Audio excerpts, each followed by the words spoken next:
Wel, croeso I Nghapel y Crwys yma yng nghanol Caerdydd. Diwrnod digon diflas, glawiog tu fas, bod ni ym mis Mehefin, ond dwi yng nghwmni Thomas Williams.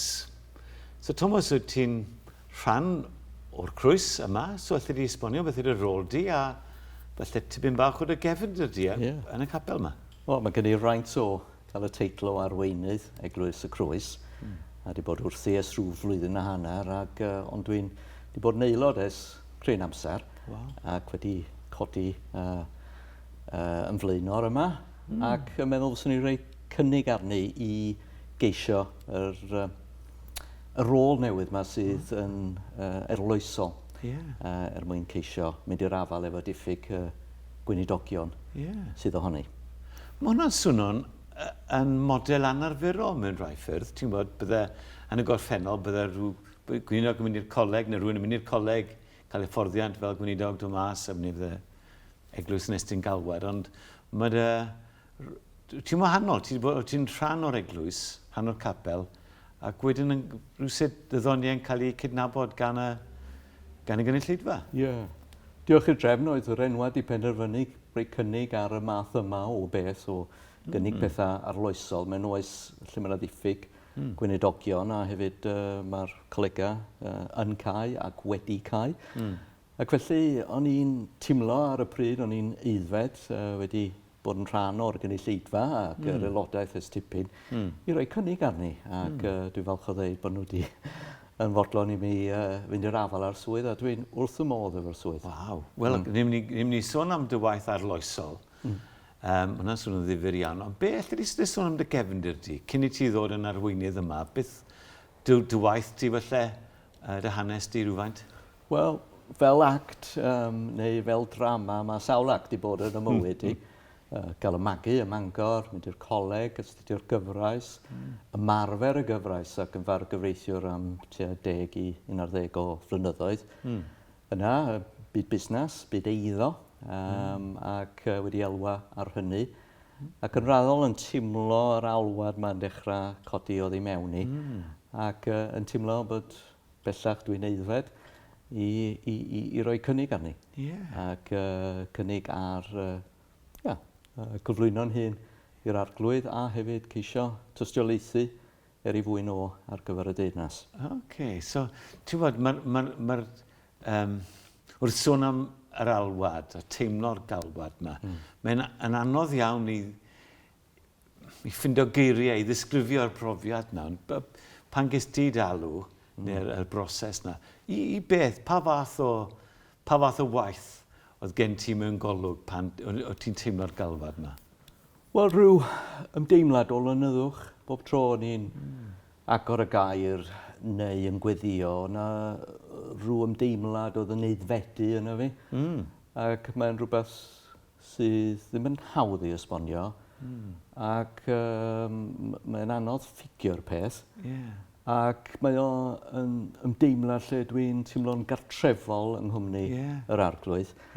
A mae wedi bod yn fraint dod I nabod a closio am herthynas gyda Duw dros yr amser. Ac dwi'n meddwl I rai mae'n gallu bod yn rhywbeth sydd yn gallu digwydd fel ddigwyddodd I Saul ar y ffordd I Damascus a cael y foment yna. Ond I eraill mae o ella yn broses yn bererindod ysbrydol.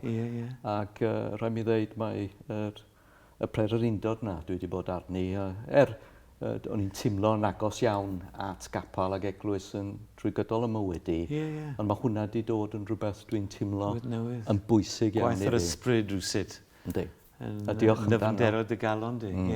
Diolch amdano. So ti yma yn y crwys, mae'r darlle yma hanes mawr nag oes e? Oes. Ymhlith Cymru, Capeli Cymraeg Caerdydd. Cyn I ni, falle, cyn I ni sôn am be mae'r crwys heddi, beth oedd e, ti'n bod, hanner ganrif yn ôl, o ran y teip o gapel oedd e? Oedd o, wrth gwrs, nifer y bobl yn dod o wahanol rannau o Gymru ar gyfer gwaith. Felly oedd yna groesdoriad diddorol o ran pobl o sawl cefndir, pobl busnes, pobl proffesiynol, penseiri, cyfreithwyr, barnwyr. bobl ddiddorol a hefyd Cymraeg ac yn ddiddorol iawn oedd, wrth gwrs, iaith y capel oedd y Gymraeg. Wrth gwrs. Ond unwaith oedd nhw'n camu tu allan ac ella'n trafod busnes efallai, troedd y Saesneg wastad nhw. Dyna fel dwi'n deall, ond wrth gwrs mae yn ymwybyddiaeth i o'r Crwys o'r adeilad yma, ond oedd yna adeilad arall yn wreiddiol a symud yma wnaethon ni yn yr 80au. Ac felly, mae yna rhywbeth hyfryd amdano y lle. Ac hefyd, wrth gwrs, mae dylanwad y myfyrwyr drwy'r brifysgol wedi bod yn amlwg. Ac hefyd mae sawl un dwi wedi rhoi eu traws nhw sydd mewn dipyn o oedran erbyn hyn yn dweud, waw, o'n i arwain mynd i'r Crwys pan o'n i'n fyfyriwr ac yn y blaen. Felly, mae wedi cyffwrdd nifer o bobl mewn sawl ffordd dros nifer o genedlaethau. A gweinidogion enwog a blaen llaw yn cyff yr enwad at ei hwnt yn y gorffennol. Na, maen nhw wedi bod yn amlwg iawn, Parchg Jones, Nghapel Williams, Glyn Jones.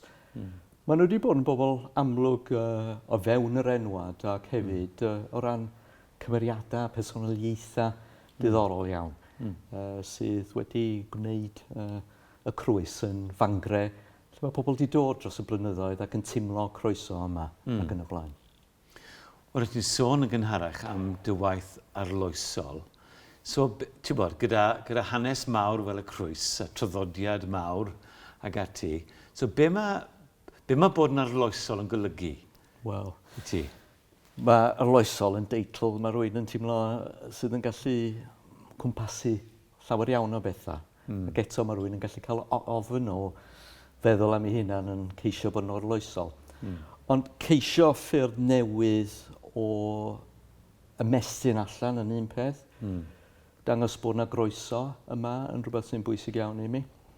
Cydweithio gyda nifer fawr o sefydliadau ac yn y blaen. Mae yna nifer o gorau yn defnyddio'r adeilad yma. Da ni wedi ymestyn allan gyda sefydliad ar enw Stafell Fyw a Cynnal sy'n ceisio mynd i'r afal gyda problemau alcohol, bod yn gaeth i bethau hefyd. Felly mae hwnna wedi sicrhau bod yn tystiolaeth ni, nid yn unig ar y Sul, ond yn ystod yr wythnos hefyd, ac yn dod â ni i gysylltiad efo pobl o bob cwr o gymdeithas, Cymru Cymraeg, di-Gymraeg, a hefyd pobl sy'n mynd trwy trialon. Felly dyna agwedd yr arloesi yma. Ond un agwedd arall sy'n bwysig i mi ydy'r arloesi digidol, creu eglwys rithiol ar y we, ac felly da ni'n darlledu ys tipyn nawr o'r Crwys i'r byd. I'r byd, A mae hwnna yn wych ar gyfer nid yn unig aelodau sydd oherwydd gweiledd neu beth bynnag. Ddim yn gallu dod at ni, ond maen nhw'n gallu ymuno â ni a maen nhw'n teimlo yn rhan o'r gymdeithas ac yn gallu gwrando ar y gair. Felly mae hwnna wedi bod yn gyffroes iawn. Thomas, dwi wedi cyfeirio at Stafell Fyw a Cynnal a'r cwrau yma sy'n rhoi adeilad. A mae gen i teimlad fod yr adeilad yma, mae yna ymrywiaeth o stafellodd, neuaddau, yn creu fo'n y studio yma. Mae'n bendant, mae yna theatr yma, a dwi heb fod yna eto. So beth sydd yn yr adeilad yma? Rhyw fath o TARDIS yw'r heol y Crwys. O edrych tu allan, dwi pobl ddim yn sylweddoli weithiau ar gymaint o weithgaredd sydd neu gweithgarwch sy'n digwydd o fewn yr adeilad. Mae yna theatr, di bod yna ers tipyn, ac mae yna droddodiad o ddrama yma. A mae hwnna'n rhan o'r adeilad, rhan o'r capel? Yndi, mae hwnna yng nghefn yr adeilad, wrth gwrs mae gennym ni, da ni'n eistedd yma'n hyn yn yr addoldy. Mae yna oriwch y stafell ymlaen y capel lle da ni'n darlledu yn fyw bob Sul. A mae gennym ni studio yn fanna, da ni'n lwcus iawn, a da ni'n newydd gael cefnogaeth neu nawdd i greu y studio newydd yma ar gyfer cyflwyno neges, bob math o negeseuon, podlediadau, ffyrdd o gyflwyno yr efengyl mewn ffyrdd newydd a ffres. Ac wrth gwrs, oherwydd hynna mae gennym ni gamerau, mixing desk hefyd. Ac dyma'r cymal nesaf da ni'n gweld o ran yr hyn sy'n arloesol. Oherwydd, mae yna Dwi'n gweld bod yna broblem ymysg yr ifanc, bod nhw'n byw i bywydau wrth edrych ar sgrin. Ond wrth gydweithio gyda'r ifanc, efallai bydd modd iddyn nhw'n cymryd nhw oddi ar y sgrin mwyn cynhyrchu rhywbeth sydd nid yn unig gadarnhaol ond y cyflwyno neges positif ffydd i'r byd hefyd. Felly, da ni'n ddiolchgar am y nawdd a da ni yn edrych ymlaen yn fawr iawn ar y cyfleoedd sydd i ddod. So, yn dy galon di, y dy weledigaeth, allan ni feddwl, yw i cael gafel yn y cyfryngau newydd yma ac i'w defnyddio nhw ar gyfer yr efengil ac i gyfarthrebu gyda bobl ifanc, bobl newydd, bobl eglwysig, gapel. Ac yn ddiddorol iawn. Dyna, mae hwnna'n ddwfn yna ti. O, yndi. Oherwydd, beth sydd yn rhyfeddol, mae gennym ni aelodaeth gref yma, ond mae'r sawl sydd yn dilyn ni ar y cyfryngau cymdeithasol yn fwy na'r aelodaeth gref honno. Felly mae hwnna'n cynnig gobaith. Efallai beth sydd wedi newid ydy lleoliad y gynulleidfa wedi newid, ac mae'n gofyn i ni edrych yn fwy creadigol sut mae cyfleu y neges i'r 11 ganrif ar 20, yn enwedig pan mae pobl gyda holl ddewisiadau y fewn dinas fel Caerdydd a ffindio ffordd i tawelu chydig bach ar y sŵn yn y byd tu allan a hefyd ar ei screens ac canfod ffordd o ymdywelu a chyflwyno neges Iesu Grist iddyn nhw. A mae'r gymuned o amgylch y Crwys, y capel, lle ni nawr. So, nes ti sôn bod y capel wedi symud o Crwys Road, Helo Crwys, lawr yma i Richmond Road, rhan y cornel, ond mae'r gymuned yn un amrywiol iawn yma. Mae'n rhyngwledig. Mae pob gwlad yn y llai yn byw o fewn ychydig llathau o'r Crwys. So, ydy hwnna yn cael rhyw fath o impact arna ti ac ar y capel? Wel, dwi'n meddwl mae o'n dangos yr her, a hefyd sydd ni yn cyflwyno neges Iesu Grist i gymuned efallai amlieithog, aml grefydd. Ond beth sydd ddiddorol wrth gerdded o gwmpas, mae pobl yn torri sgwrs â chi. Da ni mewn ffordd yn eitha ffodus, mae yna safle fws gyferbyn ar drysa. Mae hwnna'n gyfle i gael sgwrs efo pobl, a dwi'n gweld pobl yn dioddau herwydd y glaw weithiau yng Nghaerdydd. A fyddai'n taro sgwrs efo nhw, gofyn os nhw eisiau dir o ddŵr neu rhywbeth fel yna. Ond mae o'n ffordd i ni gallu cysylltu gyda pobl sydd efallai yn edrych ar yr adeilad ac yn meddwl, sgwn i beth sy'n mynd ymlaen yn yr adeilad yna. A lle ti sôn yn fwy gyffredinol am y sefyllfa yng Nghaerdydd, Thomas, dyma chi eglwys penodol gyda'r Cymru yng nghanol y ddinas. Mae cynnydd mawr wedi digwydd yng Nghaerdydd o ran ysgolion Cymraeg, ysgolion gyfyn a chynradd. A tyfiant mawr. Beth yw'r her, allan ni'n feddwl, i gysylltu gyda teuluodd a phobl ifanc sy'n siarad Cymraeg, yn dysgu Cymraeg. Oeddi hwnna'n broses anodd i greu rhyw fath o bont rhwng y capel lleol a'r ysgolion? Rydych chi a fi na yn nabod Caerdydd yn dda. Ac yn y gorffennol eraill nad oedd na llawer o ddigwyddiadau drwy gyfrwng y Gymraeg. Erbyn hyn, mae yna doraeth o ddigwyddiadau, felly da ni'n cystadlu gyda Cymru Cymraeg eraill sydd yn cystadlu am sylw yr ifanc yna. Yn anffodus, da ni'n cystadlu gyda'r Eisteddfod, a'r holl sefydliadau yma sydd wedi bod mor allweddol i hyrwyddo'r Gymraeg. Ac felly, mae'n her ni mewn sefyllfa ddeunesig yn anoddach na efallai pobl cefn gwlad erbyn hyn. Ac oherwydd bod pethau, mae yna ddrysfa o ddewisiadau i'r ifanc y fanna. Ond beth sydd wedi bod yn llwyddiant yma yn y Crwys ydy newid amser yr ysgol Sul i gyda'r nos, pan mae'r aelwydi, pan mae'r Eisteddfod, neu pan mae'r rygbi, neu ddim yn cynnal i gweithgareddau. A mae hwnna wedi bod yn cynnig gobaith newydd i ni. A hefyd, y ffordd arall da ni'n ceisio wneud ydy denu pobl ifanc i ddefnyddio'r adnoddau fewn yr adeilad yma. Mwyn diwallu ella'r creadigrwydd yma. I greu pethau. A hefyd, beth sy'n bwysig ydy magu hyder yn yr ifanc, oherwydd dyma genhedlaeth ydy diodda oherwydd cyfnod Covid. Ac felly mae yna ddiffyg hyder, dwi'n meddwl, yn ysgol ifanc. Wel, Thomas, ni mewn cyfnod heriol fel Cristnogion ac fel eglwysi, a mae yna adroddiadau yn dod mas ynglyn â dyfodol o'r eglwys, a dyn nhw ddim yn rhy positif i neb. Ac ymhen 10 mlynedd, 20 mlynedd, bydd pethau'n edrych yn draw wahanol.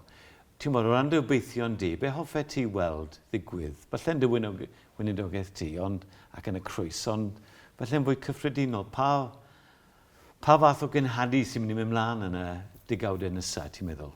Mae'n anodd gwybod yn dydy. Yn sicr mae rhaid ni newid. Mae rhaid ni gyfleu y neges positif am Iesu Grist a'i weinidogaeth mewn ffordd sydd yn cydfynd gyda'r oes. Ac efallai mae ceisio cwtogi chydig bach ar y neges yna, teimlo efallai weithiau, efallai bod ni'n rhy sych, ond mae'r we neu y cyfryngau cymdeithasol yn fodd o gyflwyno'r neges mewn ffordd ffres. Oherwydd mae gennym ni, da ni'n ffodus, mae'n efengil ni yn weddol syml, a diolch am hynny. Ond mynd i'r afal a chyflwyno'r neges yna, sydd yn neges o obaith a ffydd a chariad mewn ffordd newydd. Dwi'n meddwl dyna ffordd. Ac efallai nid mesur faint o bobl sy'n dod ar y sul ydy'r peth, ond faint o bobl sy'n cael eu cyffwrdd gan yn presenoldeb ni o fewn y gymuned, neu faint o bobl sydd yn ymuno ni yn rhithiol hefyd. Mae hwnna'n ffordd. Ac felly, cyfnod o ddasu ydi o, ond peidio di galoni, dwi'n meddwl, oherwydd beth sydd wedi digwydd ydy mae yna newid, mae yna chwildro wedi bod yn y ffordd mae pobl sy'n ma'n byw i bywydau. Felly mae rhaid ni addasu yn yr un ffordd, ceisio canfod ble mae'r bobl yn ei bywydau ar y pryd, a ceisio diwallu anghenion nhw, a chwilio a gofyn y cwestiwn, beth sydd yn eich poeni chi? Ac dangos bod yr efengil yn ffordd i atab hwnna. Wel, diolch i ti am sgwrsio iddi, Thomas. Croeso mawr. Diolch am ddod.